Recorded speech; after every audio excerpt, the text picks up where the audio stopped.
Buenas tardes, queridos hermanos. El Señor les bendiga. Aquí estoy en directo con todos ustedes. Tenemos las 6 en punto de la tarde aquí en las Islas Canarias. Les mando un caluroso saludo a todos ustedes que se van a ir incorporando a lo largo de la tarde. Y como bien saben ustedes, todos los lunes a esta misma hora, nosotros tenemos una cita ya desde hace casi un año. Y el objetivo es dar respuesta a todas las preguntas que seguimos todos los días prácticamente recibiendo. Preguntas de la Biblia, preguntas que no tienen nada que ver con la Biblia. Pero aquí estamos, con la ayuda del Señor, para intentar ayudar, para intentar orientar y dar luz con la palabra de Dios en la mano, eso siempre por delante, ¿verdad? A todas aquellas personas que se han acercado al Señor en los últimos meses, en los últimos tiempos, y han decidido tomarse en serio su comunión, su relación con el Señor. Personas también que llevan muchos años en los caminos del Señor, pero siguen teniendo preguntas. Y personas que a lo mejor por primera vez en su vida comienzan a leer la Biblia y hay cosas que entienden y otras que no entienden. Sea como sea, nosotros siempre pedimos la dirección del Señor para que todo lo que hagamos, para que todo lo que estemos compartiendo en la tarde de hoy, pues sea de bendición para todos ustedes. Dependemos totalmente del Señor. Y una vez más, gracias a todos los que siguen enviando sus preguntas, confiando de que el Señor nos dé la sabiduría necesaria para poder dar respuesta a esas preguntas y al finalizar este espacio, al finalizar este tiempo, poder decir: gloria a Dios, gracias Señor, que tú me has hablado, tú me has aclarado mis dudas y con tu ayuda y con tu bendición seguiré adelante esforzándome cada día en tu reino. Así que si es posible, voy a pedirle a todos los que ya están conectados que hagamos juntos una oración y pongamos este tiempo en las manos del Señor. Oramos. Bendito Padre Celestial, te damos gracias desde lo más profundo de nuestros corazones por esta nueva oportunidad, Dios mío, que nos das de poder estar juntos en torno a ti, a tu palabra. Oramos para que nos dé sabiduría de lo alto y para que podamos responder bíblicamente, correctamente a las personas, a los hermanos que han enviado esas preguntas a nosotros, esperando, Señor, obtener una respuesta. Señor, guíanos, ilumínanos, Señor, y que tú puedas tocar corazones y transformar vidas en esta tarde, en el nombre de tu amado Hijo Jesús. Amén y amén. Gloria al Señor. Bueno, mis queridos hermanos, aclarar en primer lugar que soy consciente de que a lo mejor no siempre la respuesta a una pregunta que ustedes me hacen, a lo mejor es del agrado de la persona que ha hecho dicha pregunta. Quiero decir con esto que mi objetivo no es decirle lo que tal vez usted a lo mejor en el fondo quiere que yo le diga, sino que mi obligación como pastor y como siervo de Dios es darle la respuesta bíblica. Repito, no lo que a usted le gustaría que yo dijera, sino decirle con la mano en el corazón: hermano, hermana, la Biblia dice esto. A lo mejor tal vez no es de su agrado lo que yo le he dicho, pero aquí no se trata de agradar a los hombres. Aquí se trata de agradar a Dios y de cumplir con su voluntad. ¿Se acuerdan ustedes aquella época que tuvimos, aquella temporada, tantos y tantos programas donde la gente preguntaba sobre el hablar en lenguas y hablar en lenguas? ¿Y qué es lo que yo decía en aquel momento? Que no es un requisito indispensable para la salvación el hablar en lenguas. Que no tienen por qué sentirse mal ni condenados los hermanos que no hablen en lenguas. Que no podemos obligar a nadie a que hable en lenguas. Y bueno, algunas personas dieron gracias y gloria a Dios por aquellas respuestas, y tal vez a otros no les hizo, como decimos por estas tierras, mucha gracia que yo enseñara y dijera aquellas cosas, pero es lo que dice la Biblia. Hablan todos en lenguas, tienen todos dones de sanidad, profetizan todos, ¿verdad que no? Dios reparte a cada miembro de su cuerpo, de su amada iglesia, los dones como Él quiere. Por lo tanto, mis queridos hermanos, no estoy aquí para decir lo que a algunos les gustaría que yo dijera, sino estoy aquí para agradar a Dios y para hablar de Él y de su palabra. ¿Se acuerdan ustedes cuando mucha gente que no estaban casados o no estaban casados hacían preguntas y preguntas y yo siempre les decía lo mismo: vivan en orden delante de Dios y delante de los hombres.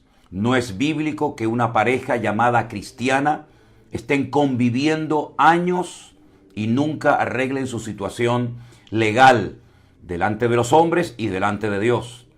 ¿Por qué digo todo esto? Porque puede ser que en esta tarde, al menos con algunas preguntas que ustedes me han mandado, a lo mejor la respuesta no sea del agrado del que ha hecho la pregunta. Pero vuelvo a recalcar, aquí de lo que se trata es de descubrir a la luz de las Sagradas Escrituras cuál es la voluntad de Dios, qué es lo que Dios nos manda, qué es lo que dice la Biblia. Y otro tema parecido pasa, por ejemplo, con el tema de la idolatría. Yo sé que hay muchas personas que aman a sus ídolos, los han venerado, los han adorado durante años. Pero mi obligación, ¿cuál es? Decirles lo que dice la Biblia. Y quiero decir lo siguiente y dejar bien claro. En todas las Biblias del mundo, repito, en todas las Biblias del mundo, da igual si son versión Reina Valera del 60 o Nueva Versión Internacional o Biblia de las Américas o la Biblia Nácar Colunga, da igual. En todas las Biblias dice lo mismo. La Biblia no es evangélica, la Biblia no es católica, la Biblia, es la palabra de Dios. Y cuando leemos los 10 mandamientos, en todas las Biblias del mundo dice lo mismo, que no podemos adorar imágenes, que no podemos postrarnos ante ellas y adorarlas. En fin, a lo mejor a algunas personas les gustaría que yo dijera otra cosa, pero no lo puedo decir, porque estaría pecando contra mi Dios, estaría yendo en contra de su palabra, y nada más lejos de mi intención. Así que, dicho esto, yo voy a intentar con la Biblia en la mano responder a las preguntas que hemos recibido en estos últimos días, que han sido muchísimas preguntas hemos recibido. Probablemente no le podré dar respuesta a todas, pero voy a comenzar por las preguntas que se quedaron sin responder el último día, la pasada semana. Carmen, una hermana llamada Carmen, pregunta lo siguiente. Una vez explicó que no se transfieren los pecados de los padres a los hijos, pero he leído en algunas versiones de la Biblia lo siguiente, y cita el versículo de Ezequiel capítulo 18, versículo 2, que yo paso a leerlo, y dice así. Por cierto, sería muy bueno que si tienen la Biblia a mano, busquen conmigo los textos que yo voy a leer. Repito, Ezequiel capítulo 18, verso 2 dice: ¿qué pensáis vosotros, los que usáis este refrán sobre la tierra de Israel, que dice: los padres comieron las uvas agrias y los dientes de los hijos tienen la dentera? Eso era un refrán popular, un refrán de la época. Pero hay que leer el versículo siguiente, que dice así: vivo yo, dice Jehová el Señor, que nunca más tendréis por qué usar este refrán en Israel. Es decir, una cosa era el refrán popular, lo que la gente opinaba, y otra cosa muy distinta es la realidad espiritual. La pregunta de esta hermana es: ¿me podría explicar qué significa eso de que los padres comieron las uvas y los hijos tuvieron la dentera, las uvas agrias? Bueno, ellos creían que los pecados, no las consecuencias de los pecados, que es una cosa muy distinta. Una cosa es el pecado en sí mismo y otra cosa muy diferente es o son las consecuencias de los pecados. Es cierto que la Biblia dice que Dios visita la maldad sobre los padres, sobre los hijos, hasta la tercera y cuarta generación de los que me aborrecen, no de los que aman a Dios. El pecado es personal. Mi pecado no lo transfiero a mi siguiente generación, a mis hijas, o sus hijos llevan su pecado. Pero muchas veces las consecuencias de los pecados que hemos cometido las pueden llevar lamentablemente nuestros hijos.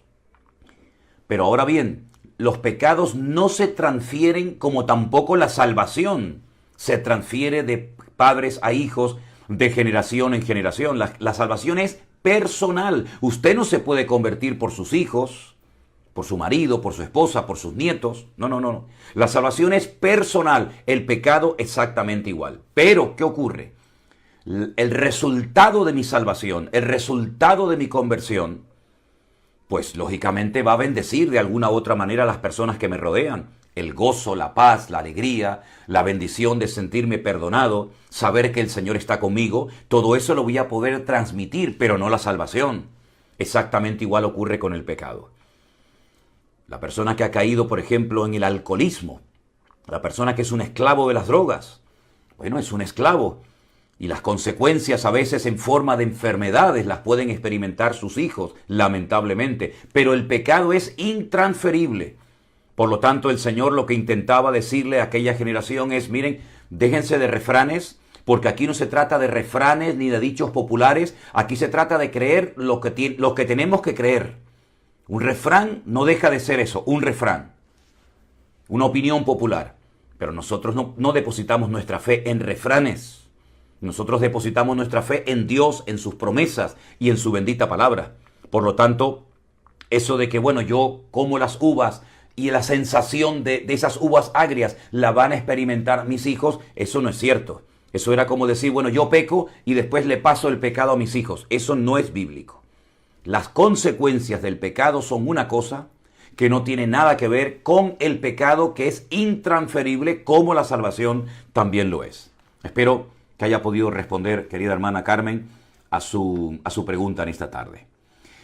Otra pregunta que nos hace también otra hermana, nuestra hermana Ana, dice que en Números capítulo 14, el versículo 33, dice, vuestros hijos andarán pastoreando en el desierto 40 años, y ellos llevarán vuestras rebeldías hasta que vuestros cuerpos sean consumidos en el desierto. Eso tiene que ver con el resto del capítulo, que Dios visita la maldad sobre los hijos hasta la tercera y cuarta generación. Lo acabo de explicar, Ana. Lamentablemente, aquella generación que salió de Egipto no entró a la tierra prometida por desobediencia, por incredulidad, sobre todo también por el pecado de los exploradores que hablaron mal de la tierra, y Dios castigó a toda la nación a que estuvieran dando vueltas y vueltas, un año por día, total 40 días, 40 años, y lógicamente los hijos pues no entraron y los padres se quedaron en el desierto dando vueltas, sino que sufrieron lamentablemente el castigo, las consecuencias del pecado de sus padres, pero tuvieron la gran bendición de poder entrar 40 años después a la tierra prometida. Así es que dejemos claro esto, porque ha habido mucho abuso, e incluso me consta, no porque yo lo haya vivido en carne propia, sino porque me lo cuentan hermanos que han tenido esas lamentables experiencias de tener que estar pidiendo perdón y creyendo que hay maldiciones que están sobre ellos por los pecados que sus antepasados cometieron, de modo que si alguno está en Cristo, nueva criatura es. Las cosas viejas pasaron, he aquí todo es hecho nuevo. Los hijos no llevarán los pecados de los padres, ni los padres llevarán los pecados de los hijos. Le preguntaron los discípulos una vez al Señor, Juan capítulo 9, pueden buscarlo y leerlo después.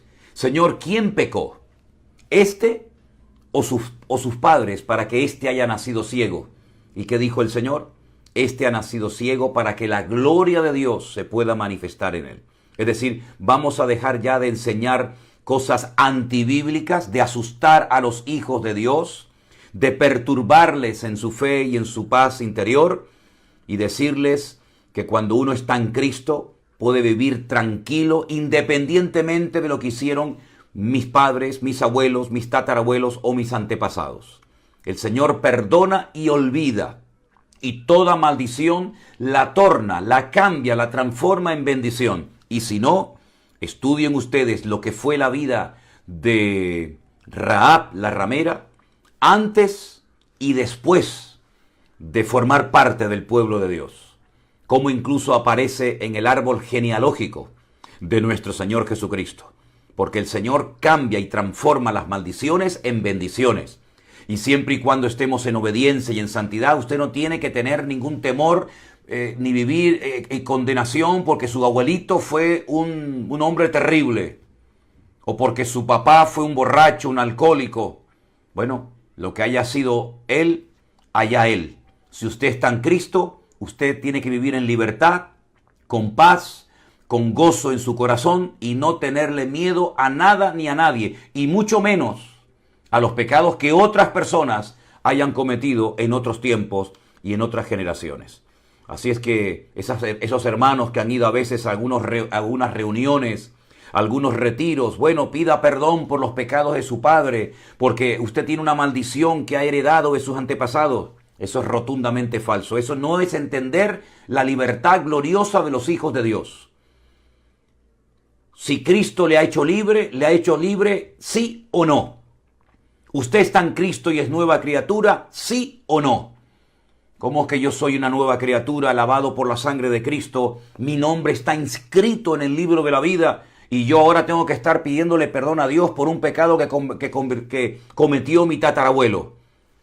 Mi tatarabuelo tendrá que rendir cuentas delante de Dios si no se convirtió, si no se arrepintió de los pecados que él cometió. Pero yo tendré que rendir cuentas delante de Dios por mi vida, no por la vida de mis antepasados.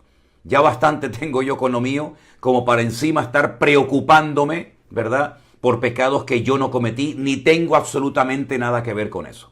Por lo tanto, vamos a enseñarle a los hijos de Dios a disfrutar, a vivir en paz, a vivir tranquilos, y vamos a dejarnos de cuentos y vamos a dejar de manipular textos bíblicos, porque claro, algunos citan, bueno, es que Dios visita la maldad de los padres sobre los hijos hasta la tercera y cuarta generación, pero sigan leyendo el versículo, no lo corten, no lo mutilen.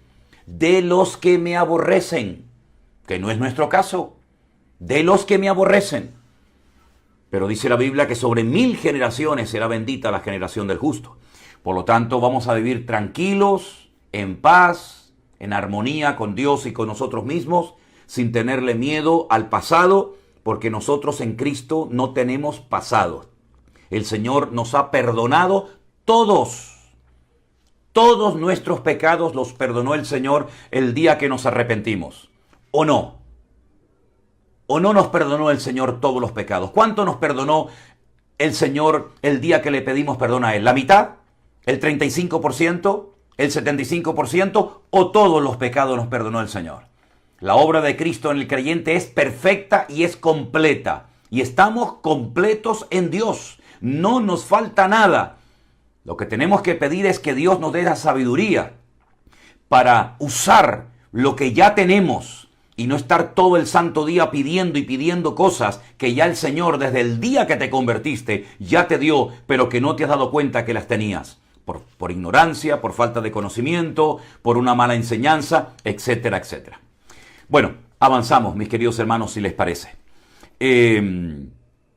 Una persona pregunta acerca de los ángeles caídos o de los demonios.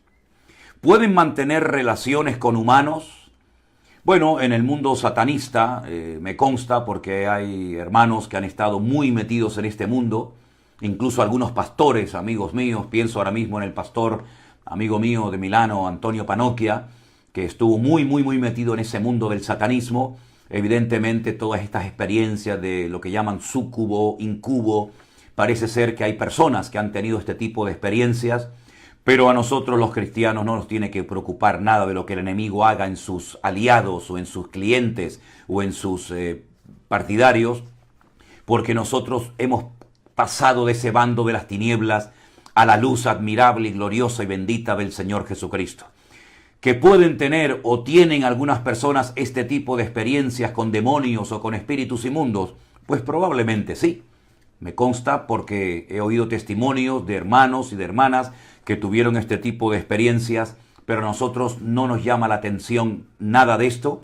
Nosotros estamos cubiertos por la sangre de Cristo, sellados por el Señor eternamente y para siempre, y aunque esto parece ser que es una experiencia que muchas personas han tenido, pues no nos tiene que perturbar ni llamar la atención en lo más mínimo. Lamentablemente hay personas que han caído en las garras de Satanás, que el Señor Jesucristo, dicho sea de paso en Juan capítulo 10, versículo 10 lo denomina, lo llama un ladrón que viene a hurtar, a matar, a destruir, pero mimo, obras de mimo, ¿verdad?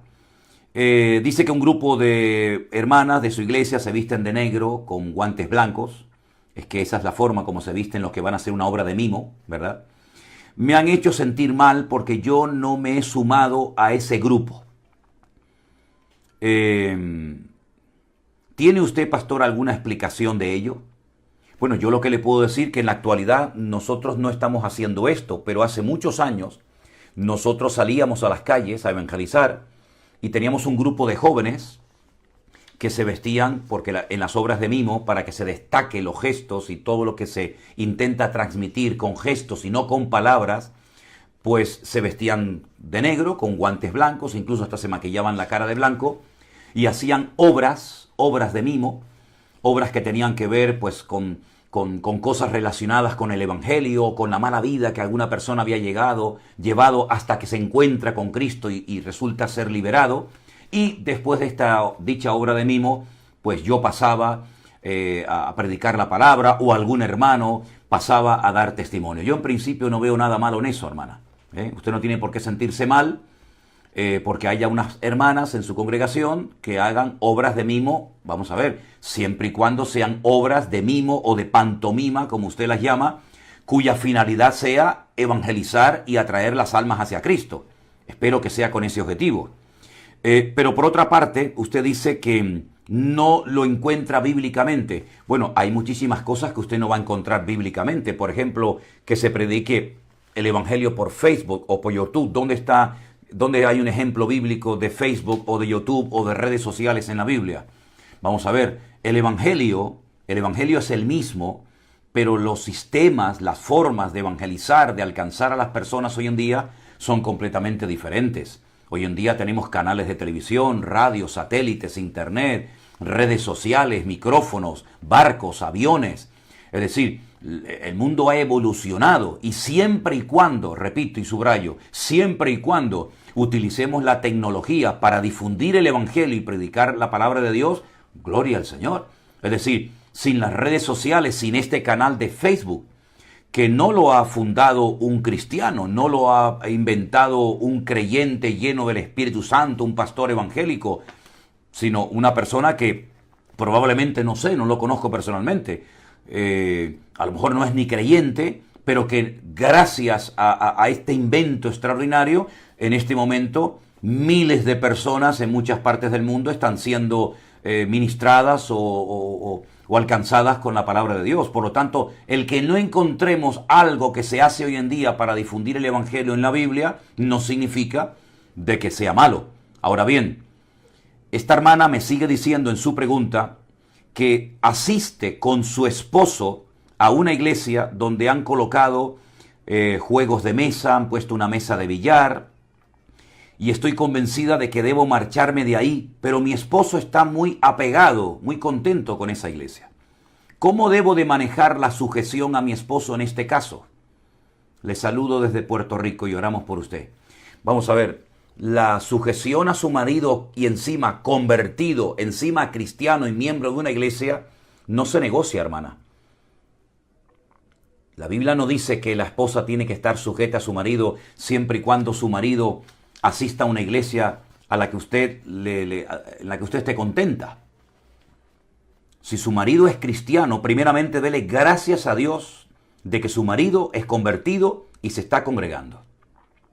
El que en una iglesia haya una mesa de billar, en un salón donde los jóvenes pueden estar, yo particularmente, por eso ya dije al principio, porque ya conozco y sé que los religiosos ante algunas cosas que yo comparto y digo se ponen nerviosos, porque los religiosos son esas personas que ni comen ni dejan comer y siempre están cuestionando a los demás y siempre están con un dedo señalando a los demás y se olvidan de que hay más dedos que los señalan a ellos, ¿verdad?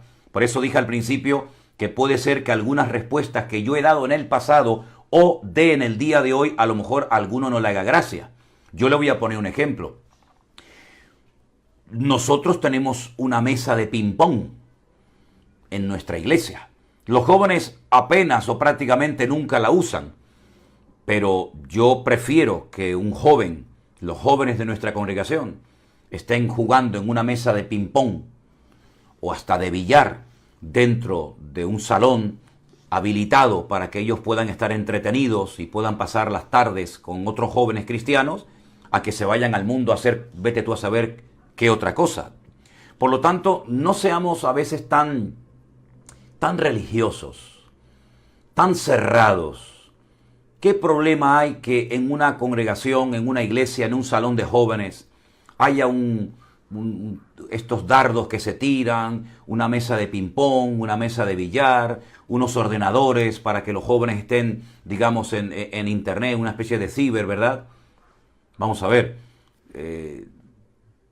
yo creo que también tenemos que darnos cuenta de que hay hoy en día una serie de cosas que, sabiéndolas utilizar sabiamente para el Señor, no son malas, ¿verdad? Una mesa de ping-pong no es mala, una mesa de billar no es mala, lo que es malo es el hombre, no la mesa en sí misma. Ahora, usted me habla de juegos de azar, yo no sé a qué juegos de azar se refiere usted, no sé si se están dedicando a vender lotería, no sé a qué juegos de azar usted se refiere, pero sí le digo algo. Si su marido está contento en la iglesia, es convertido y es cristiano, déjese de estar cuestionando el si me sujeto o no me sujeto, si voy o no voy con mi marido a la iglesia, porque su deber es estar al lado de su marido. Eso es lo que a usted le debe de, no de preocupar, sino de ocupar. Si han puesto una mesa de billar o de ping-pong o de cualquier otra cosa en la iglesia, bueno, hermana, mire, seamos también un poco abiertos de mente, pero lo importante es que usted esté al lado de su marido. Eso es lo que usted debe de hacer, estar siempre al lado de su marido. Y si va a la iglesia, oye, en esa iglesia se predica una sana doctrina, porque claro, hay muchas cosas que usted no me cuenta. Usted no me dice si el pastor en esa iglesia enseña o no sana doctrina. Usted no me dice si en esa congregación se alaba y se glorifica al Señor. Si estas cosas se están haciendo, no se vaya de la iglesia. Usted tiene que estar al lado de su marido. Usted tiene que apoyar a su marido y darle gracias a Dios de que esté contento asistiendo a esa congregación. Y si hay hermanas, usted no quiere participar de ese grupo, que hacen, como usted dice, pantomima o mimo, y se visten de negro para hacer obras de teatro, para atraer a las almas para Cristo, bendito sea Dios. Bendito sea Dios. En fin, yo es lo que le puedo decir. A lo mejor usted esperaba de parte mía otra respuesta, pero yo le digo sinceramente, ¿qué más quisiera yo? Créame, de verdad, ¿eh? ¿Qué más quisiera yo poder ofrecerles a los jóvenes de mi iglesia un salón donde tuvieran una serie de cosas para que ellos pudieran llevar a sus amistades y poder tener como una especie de, vamos a decir, de cafetería donde pudieran pasar las tardes los jóvenes y poder ver alguna película cristiana o jugar una mesa de billar o de ping-pong? Qué lindo sería, ¿verdad?, que las iglesias no solamente ofrecieran cultos, sino también actividades, digamos, sanas para que los jóvenes. Qué lindo sería poder tener un gimnasio cristiano. Claro, yo sé que algunos religiosos van a poner el grito en el cielo, pero qué lindo sería si pudiéramos tener canchas de fútbol, canchas de básquet, para que los jóvenes pudieran estar, digamos, dentro de la congregación con otros jóvenes. Ahora, en cuanto a loterías, ojo, loterías, apuestas, eso es, como decimos aquí, harina de otro costal. Eso es otro tema. Ya si hay apuestas, si hay dinero de por medio, estoy totalmente en contra de eso. Totalmente en contra de eso. Eso no tiene que permitirse. No, creo yo que no es correcto en una congregación. Pero si hay un ambiente sano, y si los jóvenes están allí, en vez de estar en la calle pecando o haciendo sabe Dios qué otra cosa, bendito sea Dios. Pero bueno, vamos a seguir adelante porque tampoco quiero extenderme demasiado con este tema, ¿no? Hay una hermana que dice, hay un versículo que dice, Hebreos capítulo 9, verso 27, está establecido por Dios que todos los hombres mueran una sola vez y después de esto el juicio. Y entonces, ¿qué pasa con los que seamos arrebatados? Bueno, la excepción no confirma la regla. Hay una regla general, pero evidentemente los que sean arrebatados, que no hayan experimentado muerte, pues digamos que la excepción no confirma la regla, ¿vale? Hay una regla general, pero luego lógicamente hay excepciones. Y dicho sea de paso, hay muchas excepciones en la Biblia, muchas, no solamente esta. Ezequiel capítulo 36, versículos del 25 al 27, voy a estar leyendo estos versículos, si me permiten. Abra su Biblia conmigo, por favor. Repito, Ezequiel capítulo 36, del versículo 25 en adelante, dice: esparciré sobre vosotros agua limpia y seréis limpios de todas vuestras inmundicias y de todos vuestros ídolos os limpiaré. Os daré un corazón nuevo, pondré espíritu nuevo dentro de vosotros y quitaré de vuestra carne el corazón de piedra y os daré un corazón de carne. Y pondré dentro de vosotros mi espíritu y haré que andéis en mis estatutos y guardaréis mis preceptos y los pongáis por obra.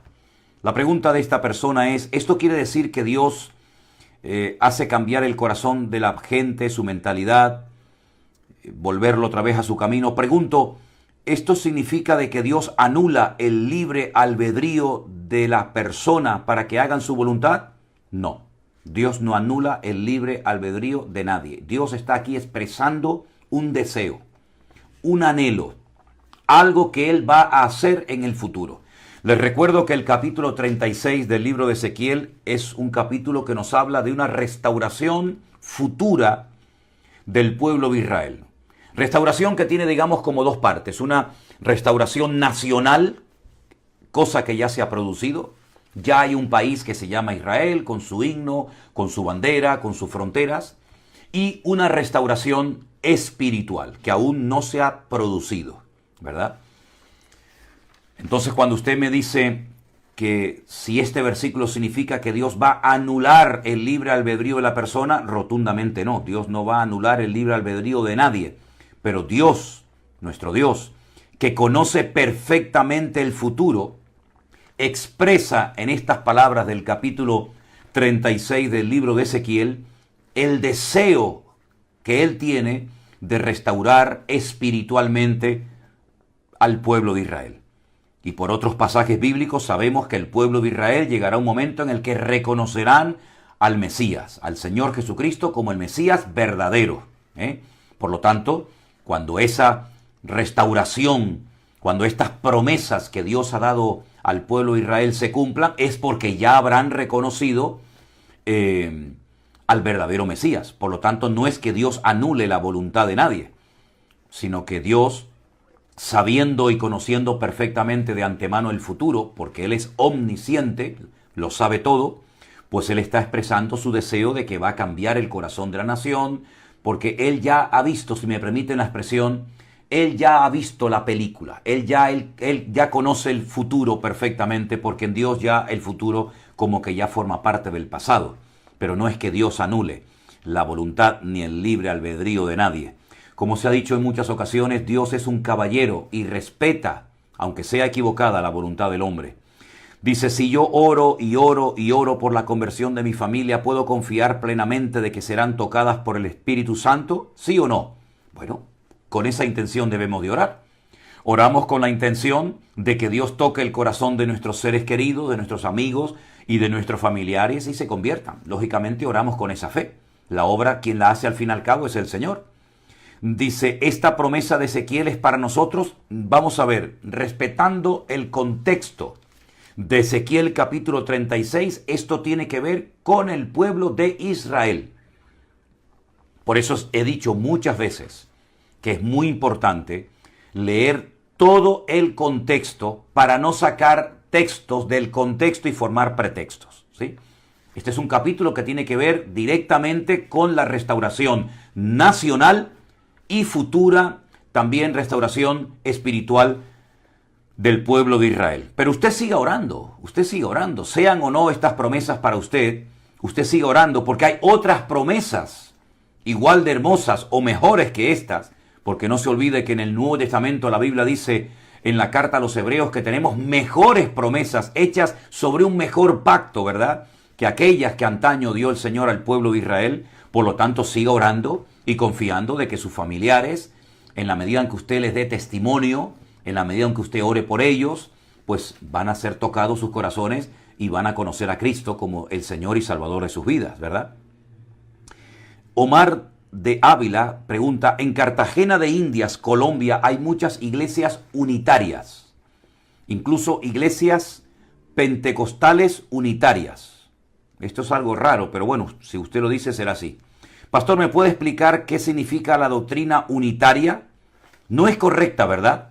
Bueno, si usted me hace la pregunta, espere a que yo le responda para que usted diga es correcta o no es correcta. Miren, los unitarios, la misma palabra lo dice, creen en solo Jesús. ¿Sí? Solo Jesús. Y esa doctrina no es bíblica. Esa doctrina efectivamente no es correcta. La Biblia nos habla de Dios como Padre, nos habla de su Hijo, porque de tal manera amó Dios al mundo que ha dado a su Hijo, ahí está Dios, ahí está el Padre, ahí está el Hijo, para que todo aquel que crea en Él no se pierda, mas tenga vida eterna. Los capítulos 14, 15, 16 de San Juan dice, por ejemplo, yo rogaré al Padre, está hablando en primera persona del singular, el Señor Jesucristo, y dice, yo rogaré al Padre para que os envíe al Consolador, el Espíritu de verdad, para que esté con vosotros para siempre. Entonces, ¿qué hacemos con estos versículos? Los unitarios descartan al Padre, descartan al Espíritu Santo y se quedan solamente centrados en Cristo. Pero es que es más difícil creer lo que la Biblia no enseña que creer lo que la Biblia sí enseña clarísimamente. El primer nombre que aparece de Dios en la Biblia es un nombre que está en plural. Elohim. Es el primer nombre que aparece de Dios en la Biblia. Génesis 1.1. Bereshit bara Elohim. Primeras palabras del Génesis 1.1. Es un nombre que está en plural, ¿verdad? Hay un Padre, hay un Hijo y está el Espíritu Santo. El que no quiera creer eso, bueno, cada uno es libre de creer y de opinar y de decir lo que quiera, pero es una doctrina totalmente antibíblica. El rechazar a Dios como Padre, el rechazar al Espíritu Santo, es totalmente antibíblica. Nosotros creemos en Padre, Hijo y Espíritu Santo. Es cierto que la palabra Trinidad no aparece en la Biblia, estoy totalmente de acuerdo, Pero bueno, aunque no aparezca la palabra, el concepto de un Dios trino aparece por toda la Biblia. Si no tuviéramos el Nuevo Testamento, fíjense lo que les digo, si no tuviéramos el Nuevo Testamento solamente estudiando lo que llamamos el Antiguo Testamento, tendríamos que aceptar que hay Dios, Hijo y Espíritu Santo. Así es que eso es lo que dice la Biblia, eso es lo que enseña la palabra de Dios y cada uno dará cuentas delante de Dios de lo que creyó, de lo que predicó, de lo que practicó, etcétera, etcétera. Por otra parte hay una persona que dice, pastor, la palabra copa en la Biblia tiene distintos usos o sentidos. Por ejemplo, hay un versículo que dice, Padre, pasa de mí esta copa. Sí, efectivamente, esas son las palabras de Cristo en el huerto de Getsemaní, antes de ser crucificado, y ahí podríamos decir que es como decir, Señor, pasa de mí esta prueba, pasa de mí esta experiencia, ¿verdad? Utiliza la palabra copa. Pero también usted menciona el versículo o el capítulo 23 del Salmo cuando dice, mi copa está rebosando. Bueno, es una palabra que se emplea para distintas cosas, ¿verdad? Son términos que pueden emplearse para distintas situaciones o experiencias de la vida. Mi copa está rebosando. Mi vida está llena, estoy pletórico de Dios, estoy lleno del Señor. Cuando dice el Señor, pasa de mí esta copa, pues hay que adaptar la palabra al contexto en el cual se está utilizando la palabra, ¿verdad? No podemos interpretar la palabra copa siempre igual en todos los pasajes, porque, por ejemplo, a José le robaron, entre comillas, usted sabe la historia de José, su copa, ¿verdad? Y bueno, todo era un trabajo previo que había que llevar a cabo para tocar y ablandar el corazón de sus hermanos. Lógicamente, no siempre la palabra copa se tiene que traducir o aplicar de la misma manera. Es un término, diríamos, polivalente, ¿no? Depende para lo que se quiera decir, uno tiene que interpretarlo de una manera u otra, ¿sí? Tenemos en este momento las 18:40 minutos de la tarde. Yo no sé si se les está haciendo demasiado largo o pesado el programa de hoy, no lo sé. Tengo todavía algunas preguntas que responder. No sé si dejarlas para el próximo día. Díganme algo. Si ustedes quieren que sigamos unos minutos más dando respuesta a algunas preguntas, o lo dejamos aquí por hoy. Todavía quedan algunas preguntas por responder. Nuestra hermana Claudia, Diego, Miriam, Esther hacen preguntas, Javier, Cecilia. Tenemos muchas preguntas, hemos recibido muchas preguntas últimamente y voy a responder a un par de preguntas más, si les parece, hermanos. Siga. Bueno, gracias, Dina. Quisiera que me explicara el versículo que dice que el Señor está cerca de los quebrantados de corazón. Esto quiere decir que cuanto más dolor y sufrimiento yo esté pasando como persona, ¿esto me acerca más al Señor? ¿A qué se refiere la palabra quebrantado? Muy buena pregunta, Claudia. No significa de que cuanto más dolor, cuanto más sufrimiento, cuanto más tragedia, más cerca estoy del Señor. No, no van por ahí los tiros. Mire, le voy a explicar algo que yo creo que puede resultar muy bonito y muy interesante. El proceso de ir a una cantera, cortar la piedra, darle forma, la forma que usted quiera, un bloque cuadrado, rectangular, pequeño o grande. Repito, el cortar la piedra directamente de la cantera, darle forma, la forma que usted quiera, que lleva un tiempo, lógicamente, y construir con esa piedra, con ese bloque de piedra, una casa, un edificio, lo que sea, a ese proceso se le conoce como quebrantamiento. Dios está con el quebrantado de corazón. ¿Qué significa esto? Simple y llanamente, bendito el hombre y la mujer que se deja moldear y tratar por el Señor. No es el sufrimiento en sí, no es el dolor en sí, lo que uno puede decir, bienaventurado soy. No, porque nadie quiere sufrir, seamos honestos. Nadie está orando para ser personas que tengamos continuamente sufrimientos y tragedias y dolores y calamidades. Esa es la realidad. Pero bendito el hombre y la mujer que se deje tratar, que se deje moldear por el Señor. Parece fácil, ¿verdad? Pero no todo el mundo se deja tratar por Dios. No todo el mundo quiere ser tratado por Dios. No todo el mundo quiere cambiar. Hay personas que dicen, bueno, yo voy a la iglesia cuando quiera, yo leo la Biblia cuando quiera, yo oro cuando quiera, y quieren bendiciones, pero no quieren cambiar, ni quieren dejar que el Señor trate con sus vidas. Quebrantado de corazón significa el hombre que se deja moldear, el hombre que se deja tratar por el Señor, no el que está sufriendo y sufriendo y sufriendo, pues bueno, está más cerca de Dios, porque hay mucha gente que está sufriendo y lamentablemente no se acercan a Dios. Ojalá todo el mundo que sufre se acercara a Dios y que desde la angustia invocaran al Eterno para que el Eterno y el Señor les respondiera. Pero no es en sí no es en sí el dolor lo que hace a la persona, digamos, bienaventurada o bendita, sino es el proceso de transformación, el proceso de cambio, el dejarnos moldear por Dios, lo que hace que esa persona pueda tener la tranquilidad de saber que aunque esté padeciendo, aunque esté sufriendo, aunque esté llorando, el Señor le está tratando. Y si el Señor nos está tratando, gloria a Dios, porque vamos a salir mejor de esa prueba que de la que hemos entrado, ¿sí? Y voy a responder una pregunta más. La hace Diego.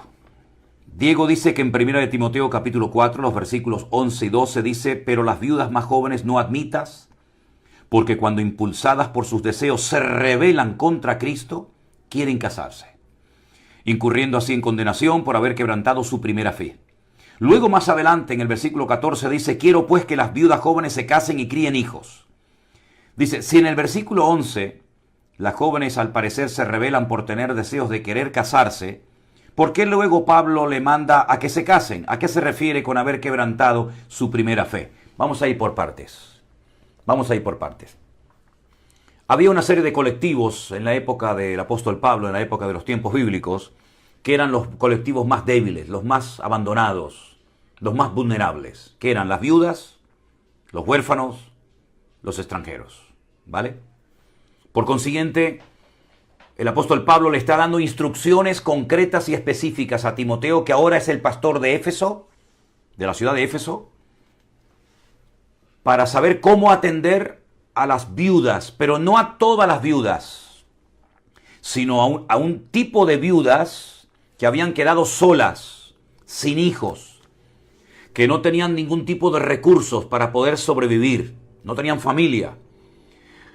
Mujeres que habían dado un testimonio, mujeres que habían llevado una vida ordenada delante del Señor, pero que habían quedado viudas, sin hijos, sin ningún tipo de ayuda, sin ningún tipo de familia que pudiera atenderla, y que ya tuvieran una cierta edad. Lea usted el capítulo 4 de 1 Timoteo, incluso pone hasta la edad que tenían que tener estas mujeres viudas para poder ser atendidas, puestas en una lista en la iglesia para que la iglesia las atendiera. Pero también dice que las viudas que no cumplían con estos requisitos no fueran puestas en la lista. Por ejemplo, si una viuda tenía hijos, ¿qué dice la Biblia? Que los hijos atiendan a sus padres. En este caso a su madre o a su padre, ¿verdad? Porque así como los hijos atendieron en su momento y cuidaron de la vida de sus hijos, llega el momento cuando los hijos tendrán que cuidar de la vida de sus padres, y más en aquellos tiempos de la Biblia.